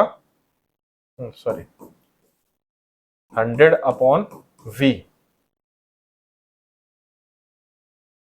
तो यहां पर क्या हो जाएगा V equal to 100 upon 10,000 multiply 2750 तो 27.5 ml।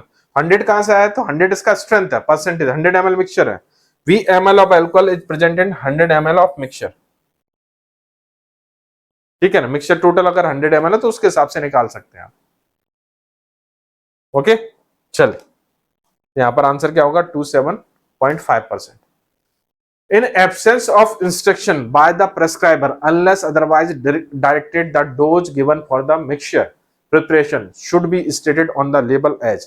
यदि मान लीजिए किसी टाइप का इंस्ट्रक्शन नहीं लिखा हुआ, उस केस में मिक्सचर को आप कैसे यूटिलाइज करोगे। Option A 1 ml spoon to be taken 3 times a day in a water, 2 5 ml spoon to be taken 3 times a day, 5 ml spoon to be taken in 2 times a day in a water, 5 ml spoon to be taken 2 times a day in water। तो यहाँ पर दोस्तों क्या होगा 5 ml, दो बार आपको 5 ml जो spoon full है वो आपको यूटिलाइज करने पड़ेंगे दिन में 3 टाइम्स, 3 बार। अगर कोई इंस्ट्रक्शन नहीं है 3 बार यूटिलाइज करने पड़ेंगे, और किसके साथ हम, विद वाटर। तो करेक्ट आंसर क्या हो जाएगा बी।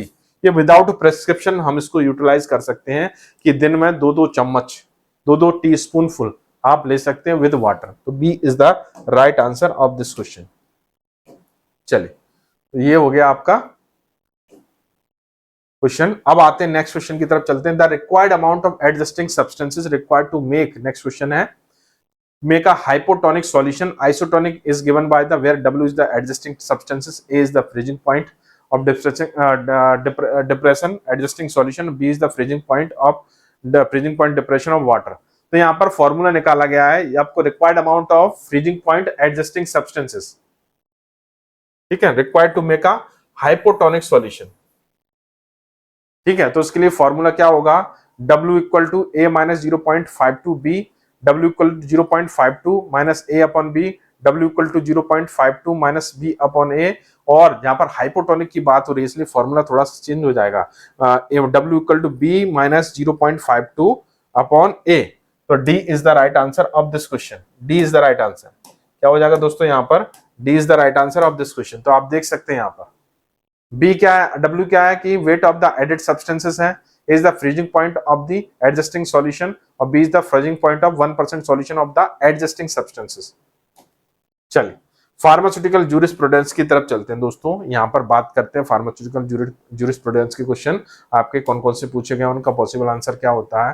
तो चलिए क्वेश्चन नंबर 110 से उठाते हैं। The drug price control order is an order issued by the government and the enable is to fix the price of some essential bulk and their formulation which DPCO के लिए, ठीक है ना, government ये DPCO किस कह सकते हैं एक्ट के या किस अमेंडमेंट के अंतर्गत आता है, वो देख सकते हैं हम। Option A essential commodity act, option B essential commodity amendment, option C essential commodity accessory and ethical commodity act. तो दोस्तों यहाँ पर डीपीएससीओ जो आता है, गवर्नमेंट जो एक कह सकते हैं ड्रग प्राइस कंट्रोल ऑर्डर जो इशू करता है, वो आपका एसेंशियल कमोडिटी एक्ट के अंतर्गत आता है। किसके अंतर्गत, एसेंशियल कमोडिटी एक्ट। तो यहाँ पर इस क्वेश्चन का जो आंसर हमारे पास होने जा रहा है दोस्तों, A is the right answer of this question. Yes, A is the right answer. Okay, चलिए आगे बढ़ते हैं। Drug covered under the schedule are not permitted for repacking license, identify the correct schedule. मतलब कौन सी टाइप की category की drug का हम रीपैकिंग लाइसेंस इशू नहीं करते, ध्यान रखिएगा। रीपैकिंग लाइसेंस मतलब आप बल्क प्रोडक्ट में से आप उसको सेपरेट करके उसको दोबारा से नई पैकेजिंग प्रोवाइड कर सकते हो। तो option schedule H, schedule G, schedule O, schedule C1 and C2। तो यहाँ पर शेड्यूल सी और C1 में आपका बेसिकली अगर देखें, सी में आपका पेरेंटल आते हैं और C1 में भी आपकी ऐसी प्रिपरेशन आती है जिनकी रीपैकिंग नहीं कर सकते। तो यहाँ पर करेक्ट आंसर क्या हो जाएगा आपका D, schedule C and C1। D is the right answer of this question. तो आप देख सकते हैं यहाँ पर सी और C1 में आपके जो सी में आपका पेरेंटल प्रोडक्ट्स आते हैं और C1 में आपका स्पेशल प्रोडक्ट आते हैं जिनकी हम रीपैकिंग नहीं कर सकते, जबकि जी आपका जो शेड्यूल जी की जो ड्रग होती है मेडिकल सुपरविजन में प्रोवाइड की जाती है। एच जो होती है prescription by the RMP, prescribe by the RMP, और ओ मतलब डिसइंफेक्टेंट फ्लूइड। तो रीपैकिंग लाइसेंस सी और C1 के लिए प्रोवाइड नहीं किया जाता, ये एग्जेम्प्टेड रहते हैं। नेक्स्ट क्वेश्चन की तरफ जाते हैं। Requirement of factory premises for the manufacturing of cosmetics and mentioned in the drug and cosmetic act 1945। तो शेड्यूल एम के जो जीएमपी होता है, गुड मैन्युफैक्चरिंग प्रैक्टिस होता है, उसके बहुत सारे पार्ट होते हैं। उनमें से कॉस्मेटिक्स के लिए जो गुड मैन्युफैक्चरिंग प्रैक्टिस होती है वो कवर की जाती है। ऑप्शन देखते हैं। Option A schedule M, option B schedule M1, option C schedule M2 और ऑप्शन डी शेड्यूल M3। तो दोस्तों कॉस्मेटिक्स आपके शेड्यूल M2 में कवर होती है। इसके लिए गुड मैन्युफैक्चरिंग प्रैक्टिस का शेड्यूल M2 कॉस्मेटिक्स को कवर करता है। तो सही आंसर क्या हो जाएगा? C. C is the right answer of this question. Okay. M general good manufacturing practice है। M1 फैक्ट्री प्रोमाइसिस के लिए होता है जो होम्योपैथिक ड्रग के लिए यूटिलाइज होती है। M2 फैक्ट्री प्रोमाइसिस किसके लिए? Manufacturing of cosmetics. और M3 मेडिकल डिवाइसेस के लिए यूटिलाइज की जाती है। चलिए दोस्तों, मैच दी कॉलम से क्वेश्चन है। यहाँ पर देख सकते हैं match the column different type के शेड्यूल दिए गए हैं और उनका पॉसिबल डिस्क्रिप्शन है। तो शेड्यूल वाई आपका क्लिनिकल ट्रायल से रिलेटेड होता है। शेड्यूल FF आपके डिसइंफेक्टेंट फ्लूइड से, शेड्यूल FF आपके ऑप्थेल्मिक प्रोडक्ट से रिलेटेड होता है। शेड्यूल O आपके डिसइंफेक्टेंट लिक्विड से रिलेटेड होता है। शेड्यूल P आपका सेल्फ लाइफ ऑफ ड्रग से रिलेटेड होता है। तो schedule Y Q, schedule FF, schedule FF आपका किससे होगा? आपका first Q, second S, first Q, second S, third R और फोर्थ P। यस, डी हो जाएगा answer. D is the right answer. तो दोस्तों यहाँ पर इस क्वेश्चन का जो करेक्ट आंसर होगा हमारे पास क्या होगा? D. D is the right answer of this question. Yes, देख सकते हैं possible description FF ophthalmic preparation से, O है जो शेड्यूल O डिसइंफेक्टेंट फ्लूइड से, P is the life period of drug, P1 is the pack size of drug, Y is related to the clinical trial. तो चलिए दोस्तों, ये थे हमारे जीपैट 2023 के फार्मास्यूटिक सेक्शन की, आपका कह सकते हैं कि फेज, जो आपका फार्मास्यूटिक सेक्शन जो कि आपका फेज 1 में या फर्स्ट फेज में पूछे गए क्वेश्चन थे। चलिए दोस्तों, मिलते हैं हम लोग नेक्स्ट पार्ट में कुछ नए क्वेश्चंस के साथ और कुछ नए डिस्कशंस के साथ। तब तक के लिए मुझे आज्ञा दीजिए। Thank you so much, take care, bye bye.